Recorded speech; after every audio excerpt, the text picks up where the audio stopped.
All right, Shalom. Shalom. We the brothers from the Great Millstone Atlanta Church. Before we get started in this Godspeed, we want to give all praise, honor, and glory to Yahweh, Ba'ashem, Yahweh Shah, Ba'ashem, Akakodash. Double honors to my elders and apostles of Great Millstone that teach and rule well. Peace, safety, much love, and blessings to the elect of Israel.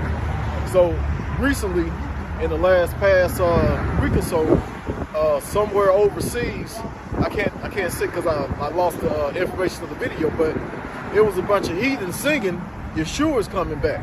Yeshua's coming back. And it was like a large church. So even these heathens know that, I mean, of course, his name is not Yeshua, the name is Yahweh Shah, who the world calls Jesus. If these heathens know that he on the way, what's going on with all people? All people don't believe that who they call Jesus is actually on his way back. With all these things going on, they may say the world about to end and all of that, you know, but they can't really put two and two together. They still looking at long-term benefits of their job and their life and all of that. We're not looking for anything long-term. We're ready to get the hell out of here. And that salvation and us getting out of here is going to come when Yahweh Shah returns. So if you can start with that Matthew 24. This is Matthew chapter 24 and verse 27. For as the lightning cometh out of the east and shineth even unto the west, so shall also the coming of the Son of Man be. Yeah, so the lightning gonna come out of the east. You ever seen how fast lightning hit, man? That's how fast Yahweh Shah gonna roll up on these heathens. In the east, the same area where he left, he gonna come back. He's gonna do some damage over there, and he gonna bring that same damage over here to the United States, which is Babylon the Great. But this damage is gonna be way worse. This place is gonna be obliterated. But Yahweh Shah gonna come with that, with something serious, man. You know, people think that that so-called Jesus or God or whatever they call him gonna come back and just take people up. No, he gonna come over. He gonna get busy, man. He gonna bring some serious tribulation with him. You know, continue up. And also, like I say, he's not coming for everyone. All right, exactly. He's not gonna deliver everyone from that destruction. Okay, but like it says in Ezekiel, what's that? 7 and 9, or what's that? 9 and 4. Yeah, Ezekiel 9 and 4. How the Lord put the marks on the foreheads of the men that sigh and cry. So that's only a small select few. Yep. Oh, you said continue. Okay. Verse 28. Wherefore, for wheresoever the carcass is, there will the eagles be gathered together. Immediately after the tribulation of those days shall the sun be darkened, and the moon shall not give her light. Yeah, so it's gonna be a real dark time, man. You're gonna know when Yahweh Shah come back.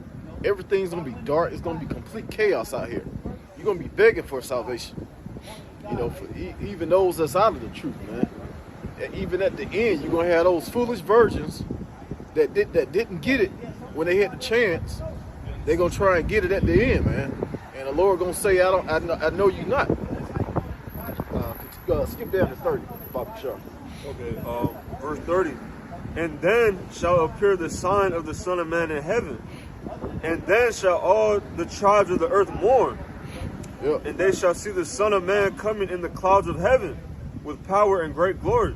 Man, when they really see how Yahweh Shah gonna come back, that's gonna be a frightening sight for everyone, even the men that's in the truth, man.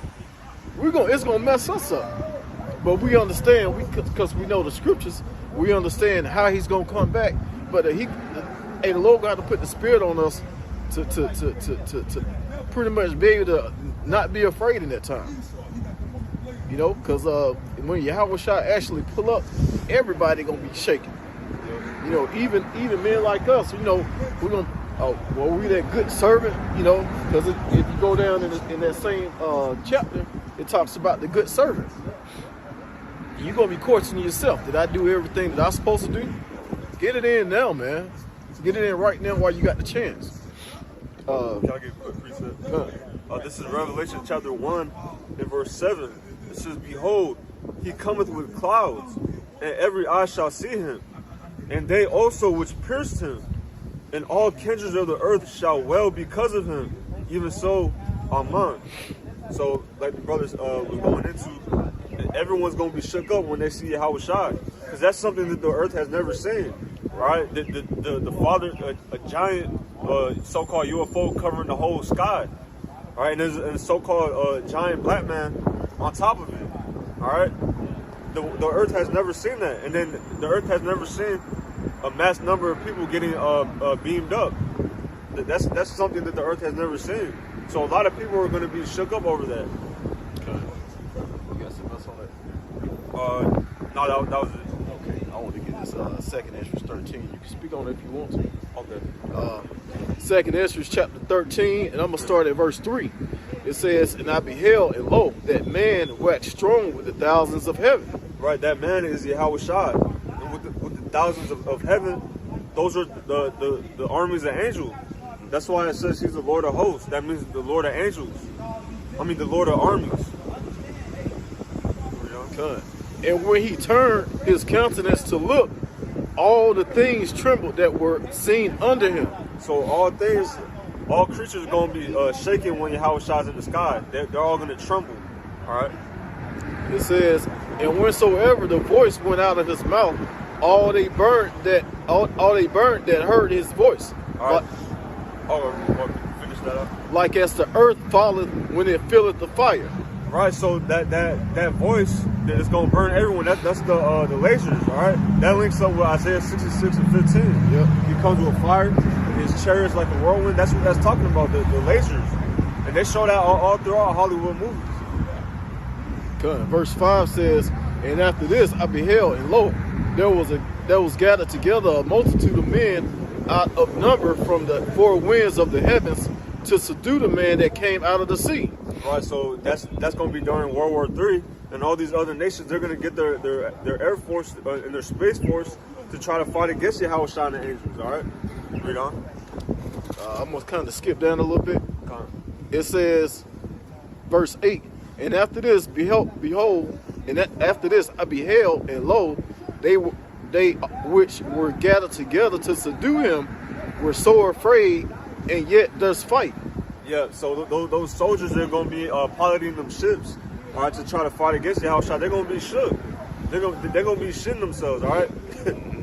Read on. And lo, as he saw the violence of the multitude that came, he neither lifted up his hand, nor his sword, nor any instrument of war, but only I saw that he sent out of his mouth as it had been a blast of fire, and out of his lips a flaming breath, and out of his tongue he cast out sparks and tempests. Right, so Yahweh Shai, he's not going to lift up no sword. He's not going to lift up a bow and arrow, all right?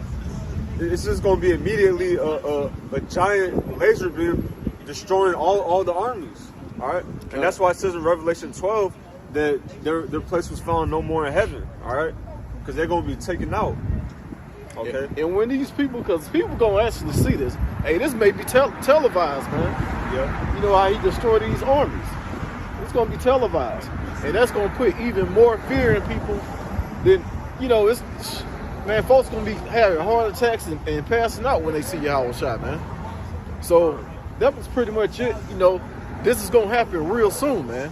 It could be 5 weeks. It could be 5 months. You most likely not gonna be 5 years. But we never know, man. We just got to stay on the right side of Yahweh Bashim Yahweh Shai so we can get that salvation. Right. So with that, we're going to end it. Once again, giving all praise, honor, and glory to Yahweh Bashim Yahweh Shai Bashim Rakakudash. Double honors to the elders and the apostles, a great millstone that taught us this truth. Shalom to the elect. Shalom.